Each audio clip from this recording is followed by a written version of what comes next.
Шанти Деви родилась в 1926 году в Дели. С раннего детства она настаивала, что в прошлой жизни была женщиной по имени Лугди Деви из города Мадхура. Она рассказывала о муже, ребенке, доме и смерти после родов, и делала это с такой точностью, что взрослые не могли не удивляться. Особенно поразительно было то, что она называла имя мужа, Кидарнат Чаубы, и подробно описывала дом, в котором жила.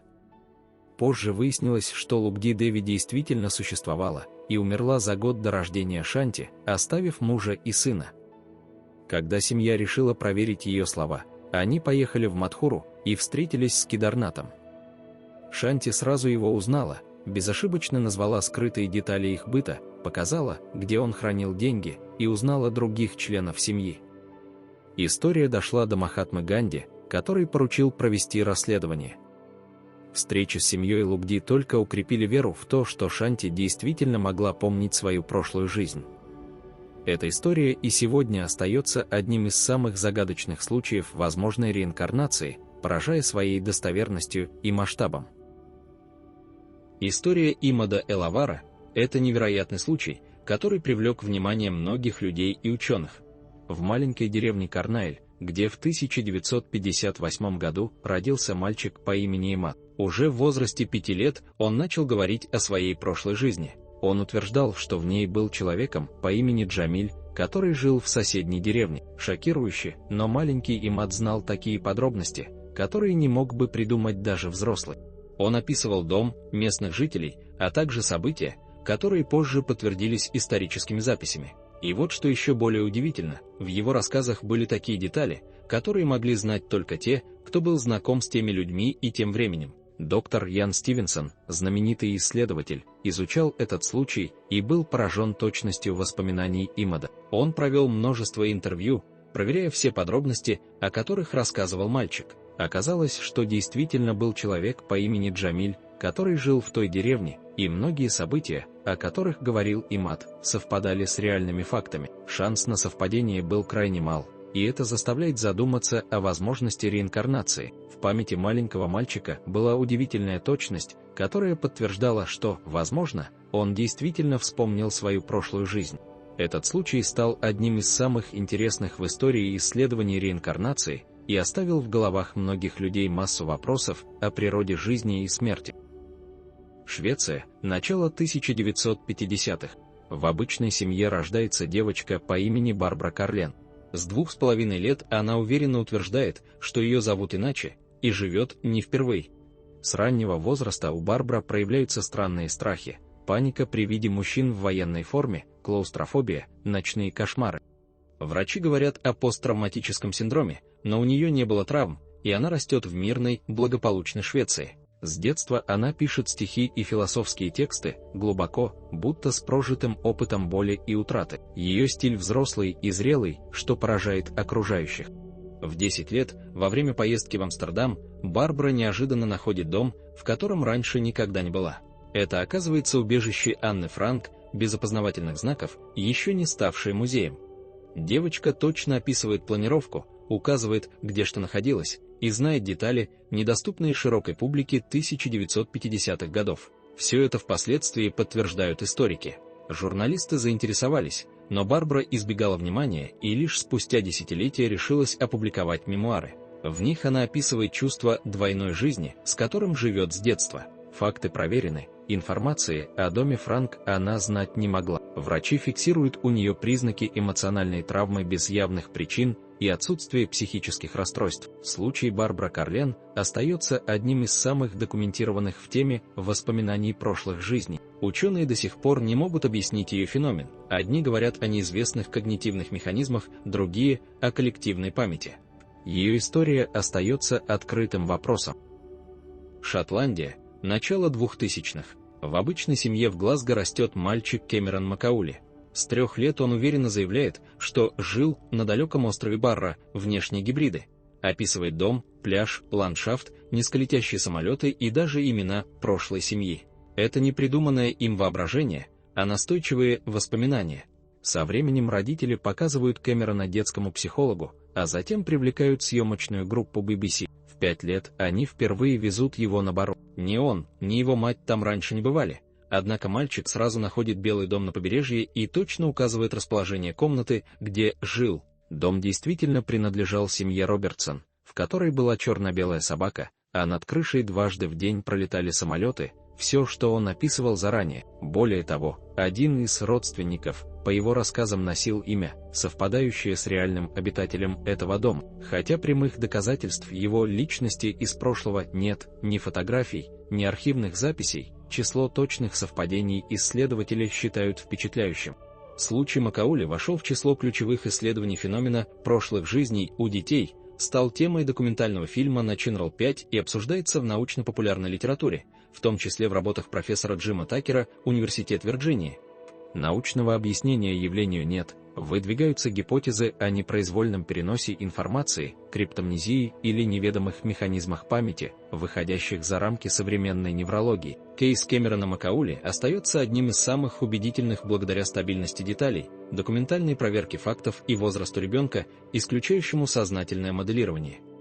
В 2009 году в городе Маскоге, штат Оклахома, 4-летний Райан Хаммонс начал утверждать, что в прошлой жизни был актером в Голливуде. Он говорил, что имел 3 приемных детей, жил в доме с бассейном, ездил в Париж и работал в агентстве, где людям меняли имена. Райан вспоминал сцены с участием знаменитостей, в том числе встречи с Мэрилин Монро. Ребенок страдал от ночной тревожности, просыпался в панике, заявляя, что его сердце взрывается. Мать Райана, Синди Хаммонс, обратилась к доктору Джиму Такеру, психиатру из Университета Вирджиния, который исследует случаи возможной реинкарнации у детей.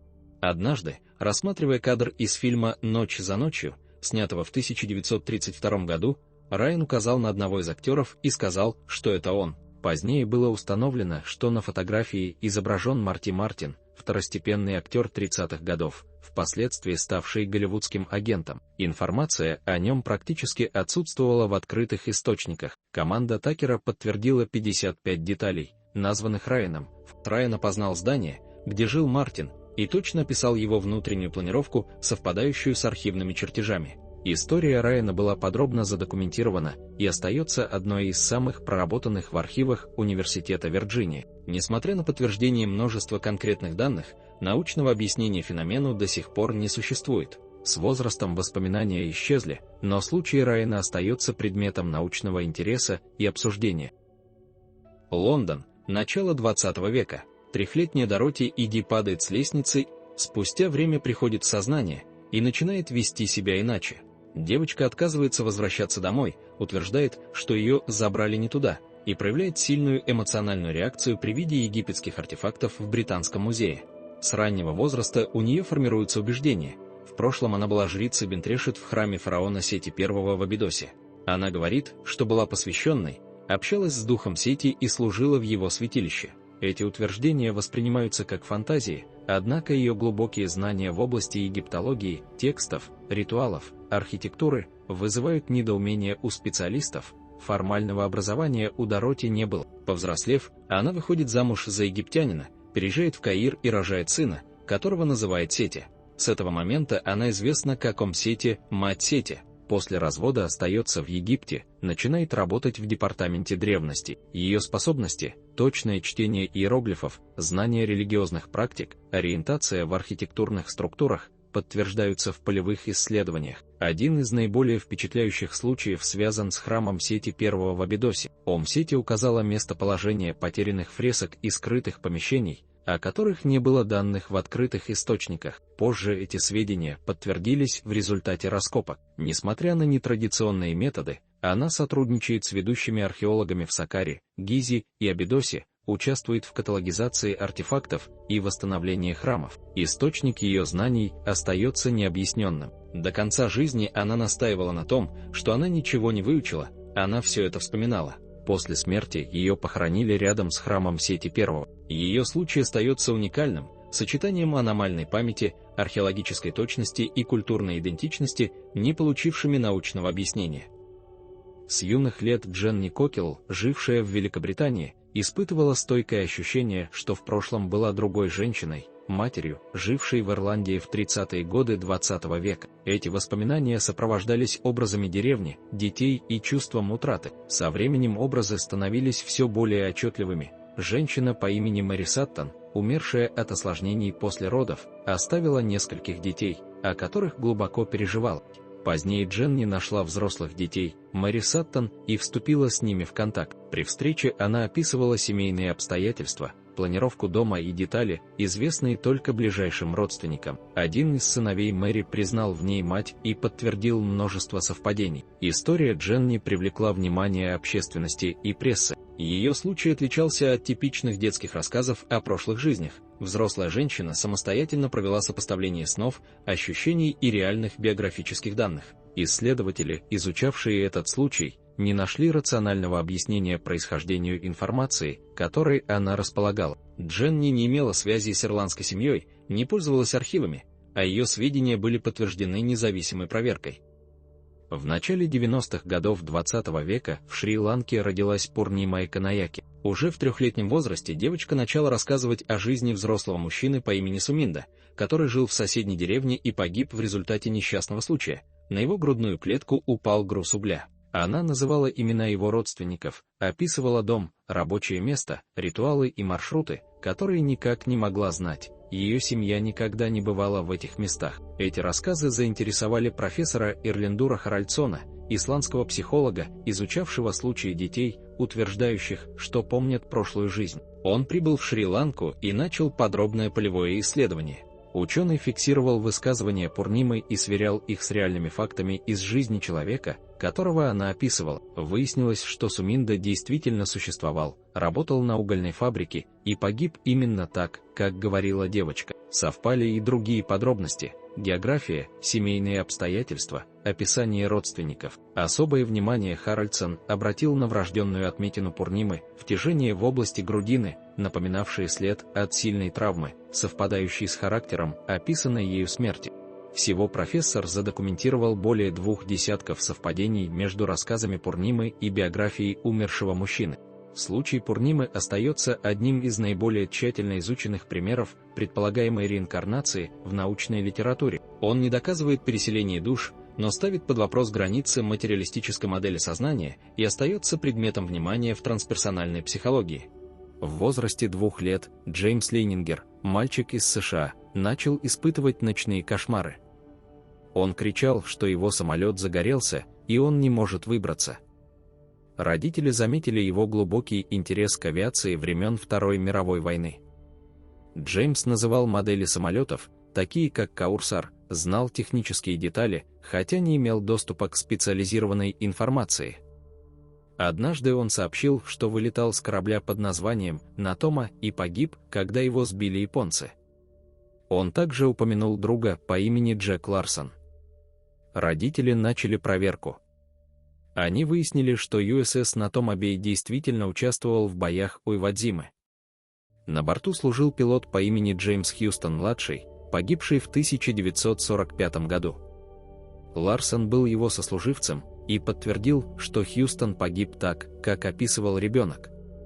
Семья Лейнингеров не интересовалась военной историей, а Джеймс не имел доступа к материалам о Второй мировой.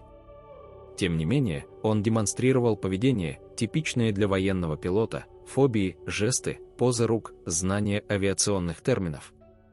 Позже воспоминания начали исчезать, но совпадения между рассказами Джеймса и реальной биографией Хьюстона вызвали интерес исследователей.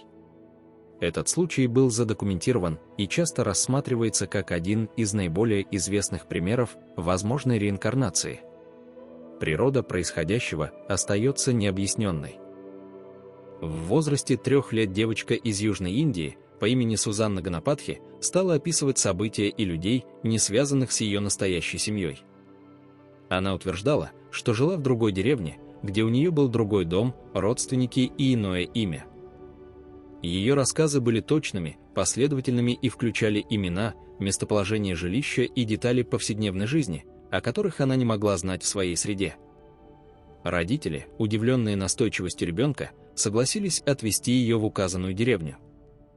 Там она уверенно ориентировалась в незнакомой местности, опознала дом, в котором якобы жила ранее, и безошибочно назвала членов семьи, включая личные сведения, недоступные посторонним.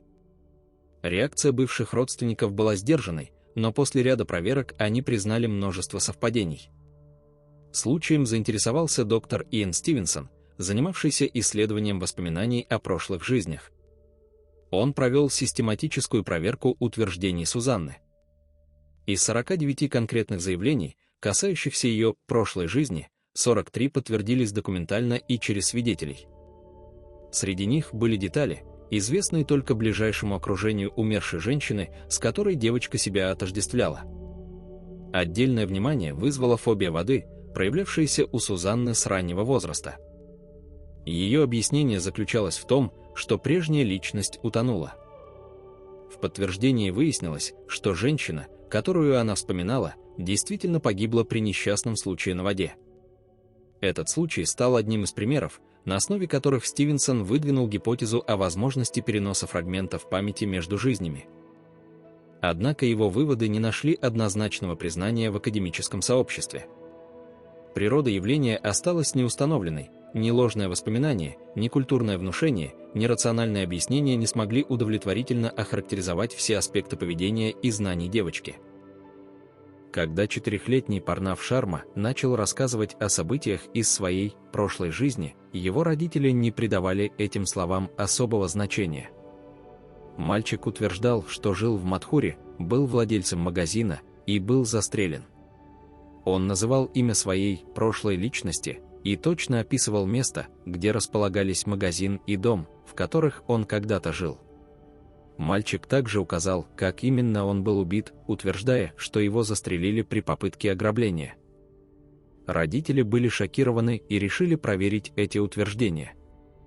Они обратились к местным архивам и расследовали историю, которую описывал мальчик. Как ни странно, их усилия привели к подтверждению большинства фактов. Парнав точно указал на человека с таким же именем, который был владельцем радиомагазина в Мадхуре и действительно был застрелен несколько лет назад. Он даже описал детали инцидента, которые могли быть известны только тем, кто был близко знаком с обстоятельствами. Исследование также подтвердило, что в доме, который описывал Парнав, действительно проживал человек, чей облик и характер соответствовали его рассказам. Однако ни одно объяснение не дало окончательного ответа на загадку, и случай Парнава остается неизведанным феноменом. В 1979 году в Азербайджане 5-летняя девочка по имени Такса Керимова стала рассказывать своим родителям о событиях, которые не могли бы быть частью ее жизни. Она утверждала, что в своей прошлой жизни жила в другом городе, в котором никогда не бывала. Такса описывала подробности о доме, членах семьи и обстоятельствах жизни людей, которых она никогда не встречала. Ее рассказы не имели никакого логичного объяснения, и родители, сначала скептически настроенные, вскоре решили проверить ее утверждения. Когда ее привезли в этот город, девочка безошибочно нашла дорогу к дому, который она описала с поразительной точностью. Она не только указала на правильное местоположение, но и без труда идентифицировала детали, которые могли быть известны только тем, кто реально жил в этом доме. Семья, которая жила в этом доме, была удивлена совпадением. Девочка назвала имена умершей родственницы и рассказала подробности ее жизни, которые никто, кроме самых близких людей, не мог бы знать. Такса продемонстрировала знание множества фактов, которые были по-настоящему точными. Около 60 отдельных событий из жизни умершей женщины были подтверждены членами ее семьи. Девочка рассказывала о личных вещах, привычках, даже событиях, которые произошли в доме, которые она не могла бы узнать, будучи просто ребенком. Исследователи, изучившие этот случай, не смогли предложить рационального объяснения. Как могла девочка, никогда не бывавшая в этом городе, обладать такими подробными знаниями о жизни другой женщины? Это явление оставалось загадкой, и феномен стал одним из интересных случаев в области изучения реинкарнации. Множество подтверждений фактов, которые девочка называла, поставило под сомнение возможности традиционных научных теорий. Были выдвинуты гипотезы о том, что память или сознание могут каким-то образом передаваться между жизнями, но окончательных объяснений этому явлению так и не было найдено. Такса Керимова и ее случай остаются неопровержимым напоминанием о том, что существует еще много неизведанных явлений в природе человеческой памяти и сознания, которые невозможно объяснить простыми логическими категориями. Девочка по имени Даммика с раннего детства стала рассказывать невероятные истории о своей жизни в монастыре. С 2 лет она упоминала о буддийских обетах, наставниках, монашеских обязанностях и ритуалах, которые могли бы быть знакомы только взрослым, а тем более только тем, кто сам прошел через монашеское обучение. Родители были ошарашены ее знанием таких деталей, которые она не могла бы узнать, будучи просто ребенком. Когда ей исполнилось 5 лет, ее привезли в монастырь, который она описывала. Местность и строение храма были ей настолько знакомы, что девочка безошибочно указывала на место, где должны были находиться различные комнаты и алтари. Ее рассказы о внутреннем устройстве монастыря удивили монахов, так как девочка с точностью до мелочей воспроизвела архитектуру и расположение помещений, которые она никогда не видела. Монахи, присутствующие на момент ее визита, оказались для нее знакомыми лицами, которых она узнала сразу, не ошибившись в именах. Интерес исследователей был вызван не только точностью воспоминаний, но и знанием обрядов, которых девочка не могла освоить в таком возрасте и в таких условиях. Она демонстрировала подробное знание буддийских церемоний и ритуалов, объясняя их смысл и последовательность, хотя ей никто не объяснял эти вещи. Это знание не только изумляло ее родителей, но и вызывало вопросы у ученых. В ходе исследования случаев реинкарнации было выявлено 38 фактов, которые девочка упомянула в своих рассказах. Из них 27 было полностью подтверждено, включая такие специфические детали, как расположение объектов в храме, имена монахов, с которыми она была знакома, и даже подробности ритуалов, которые она вряд ли могла изучить в своем возрасте. Эти факты оставались неопровержимыми и продолжали ставить под сомнение традиционные научные объяснения. Ученые, изучающие этот феномен, пытались найти рациональное объяснение таким событиям.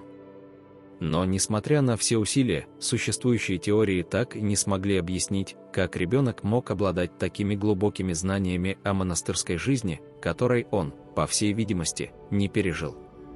Исходя из этого, случай с Даммикой Яговирной продолжает оставаться одним из самых загадочных примеров аномальных воспоминаний и вызывает вопросы о природе человеческой памяти и сознания.